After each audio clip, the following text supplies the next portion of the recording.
So we've talked about your books a little bit. I mean, you've written 3 of them, 2 with Tracy and one it looks like on your own.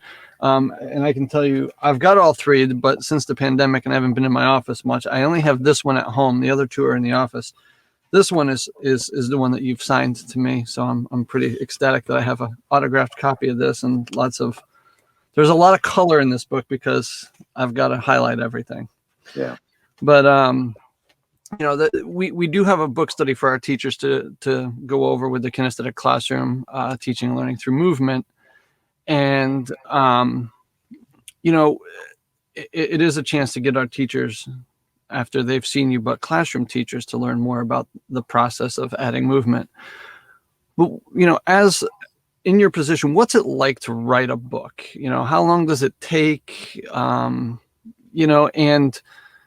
are some longer than others, but is there another one coming? Because I mean, now that you have all these speaking engagements, trainings, I mean, I'm sure books are tough to fit in there.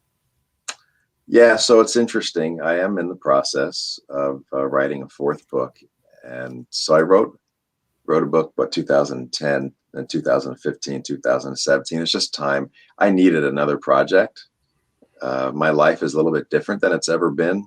My kids are grown and they're living their own lives in other parts of the country, and so my wife and I have a little bit more of a quiet life than we used to. And I was ready for a new project, and this book is a little bit related. It's mentioned. There's a chapter on a physical life, but the title is going to be "The Peak Performing Teacher: 5 Habits of Success," or 5 Habits for Success. Not exactly, don't have it quite narrowed down yet. But that'll be out mid-fall, or more realistically, right after the new year. And Corwin's going to publish that, and pretty excited about that. So it's quite a process to write a book, and I was happy to have Tracy on 2 of those projects because she's a dynamo. She's not really out there in the social media world. She just loves to teach graduate courses. But if more people knew of her work, she's just dynamite.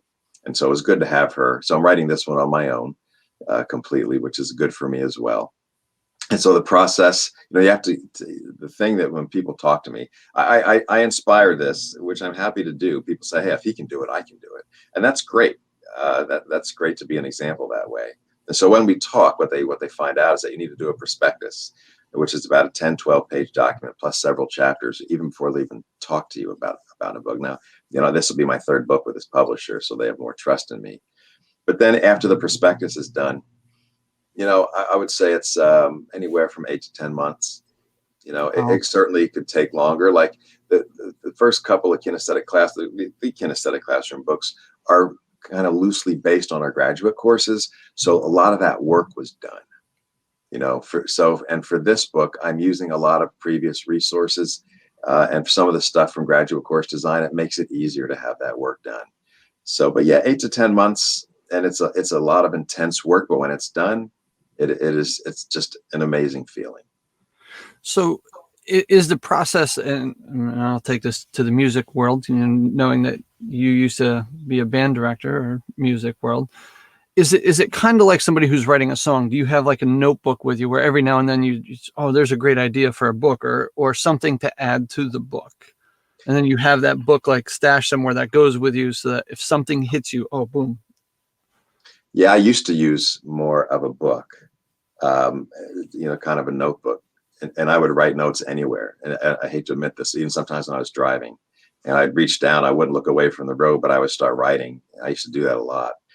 Now it's more on my phone. So what I do is I email myself.